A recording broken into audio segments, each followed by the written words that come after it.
Biz de buna yani bir anlam veremedik bu işe. Şimdi önce dediler İzmir'e, ondan sonra dediler hatta bana kağıt geldi dedi ay 5'inde. Böyle bir şey olmadı. Ondan sonra Ankara'ya götürdüler.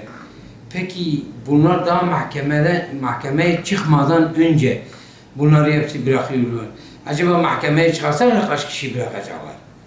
Bütün kamu ve mahalledeki olan insanlar hepsi de biliyor ki bunlar bu olayları yapmışlar.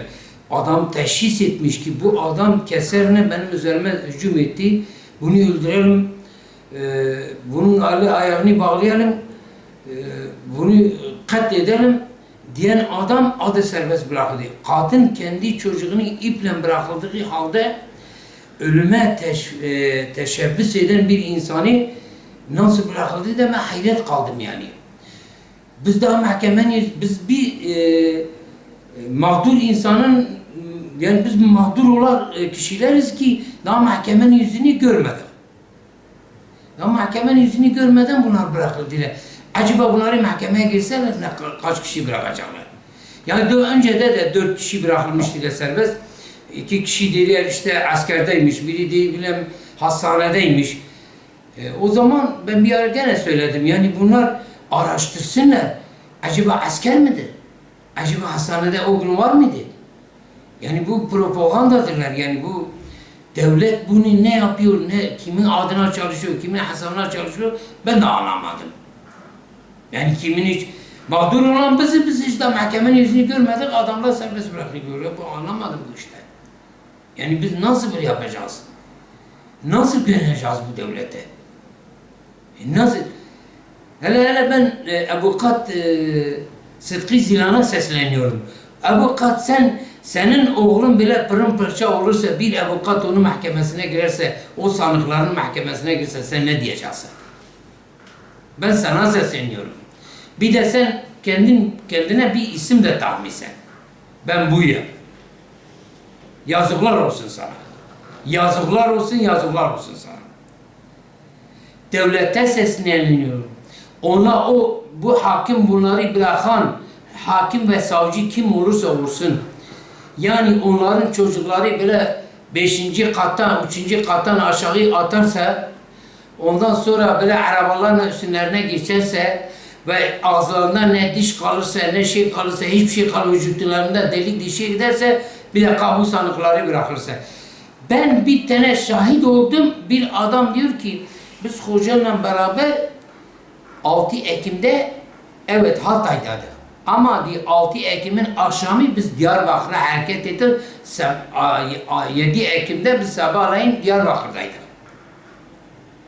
Bu itirafçılar olan, o şimdi tutuklu olanlar diyor ki olayı teşvik eden bu insandır.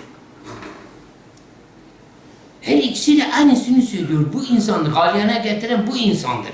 Nasıl bunu bırakıyorlar? Ben anlamadım ya. Nasıl adalettir, nasıl şeydir? Ben buna nasıl güveneceğim? Yani bu çocuklarımızın hakkı kaybolacak. Bu çocuklarımızın o kadar vücutlarına deli deşek edenler kaybolacak. Bu nasıl olacak?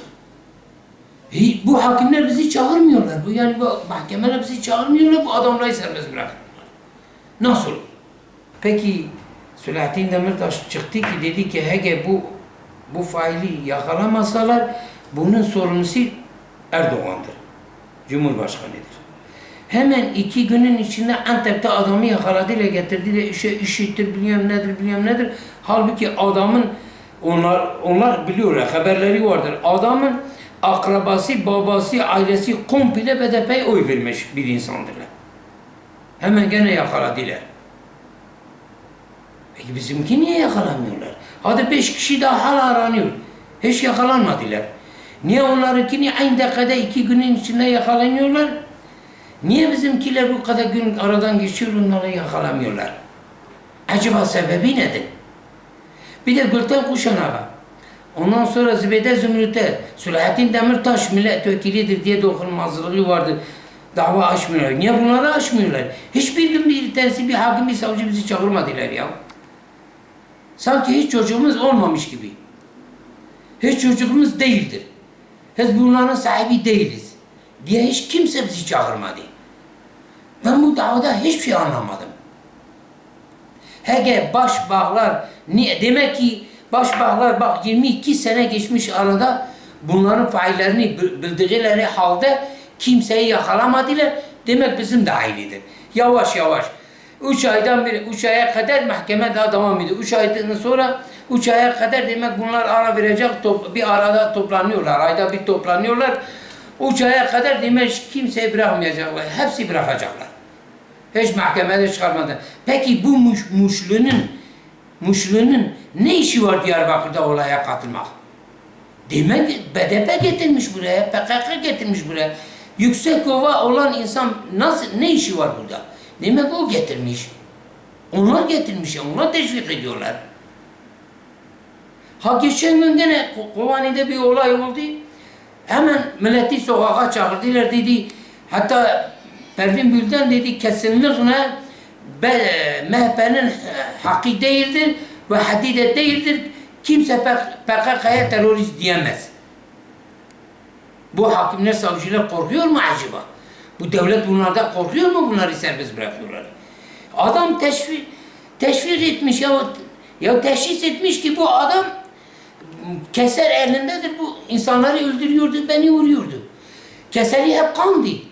Bu ev sahibi HG telefon açmasaydı bunlar nasıl gelip bunları öldürecektiler? Nasıl 3. kata atacaktiler? Bunlar koku mu almıştılar bu evin içindediler? Ben kendim yaralandım. Ben kendim yaralandım, dava açtım. Ondan sonra ifade verdim karakolda. O karakolda verdiğim ifade hala odur. Hiç kimse, ne bir savcı, ne bir hakim, ne bir polis, hiç kimse beni çağırmadı demediler. Gel senin, kim seni sansıyla sıktı? O olayda kim seni vurdu? O senin başına 300 kişi toplanan bayan kimdi? Hiç kimse çağırmadı, hiç kimse söylemedi. Bu failler hiçbir tanesi, benim faillerim hiçbir tanesi yakalanmadı. Bu nasıl oluyor ben anlamadım. Yani bunlar kimin hesabına çalışıyorsa gerçekten anlamadım.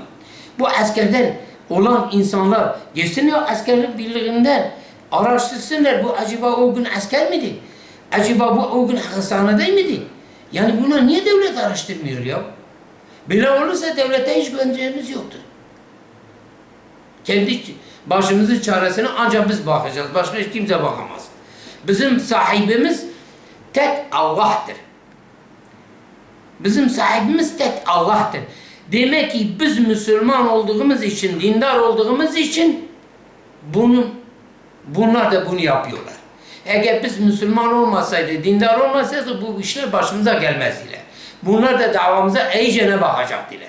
Demek biz Müslüman olduğumuz için, dindar olduğumuz için bu adamlar öyle yapıyor. Vallahi biz yani dünyada var olana kadar biz bu davamızdan vazgeçmeyiz, biz dinimizden vazgeçmeyiz. Canımız geçse, malımız geçse, kellemiz de geçse biz Müslümanız. Biz kimseye başımızı eğmeyiz. Biz ne zulmü kabul ediyoruz ve ne kimseye zulüm ederiz. Biz Müslümanız. Biz başımızı hiç kimseye eğmeyiz. Haksızlığa başımızı eğmeyiz. İsterse canımız geçsin. Ben son kelimem budur. Ben Başbakan'a, Cumhurbaşkanı'na sesleniyorum. Bu davanın üstünde dursunlar. Bunu takip etsinler. Yoksa daha çok olaylar olur, çok kanlar dökülür. Onların da haberi var, onlar biliyorlar ama takip etmiyorlar, o ayrı davır. Teşekkür ederim.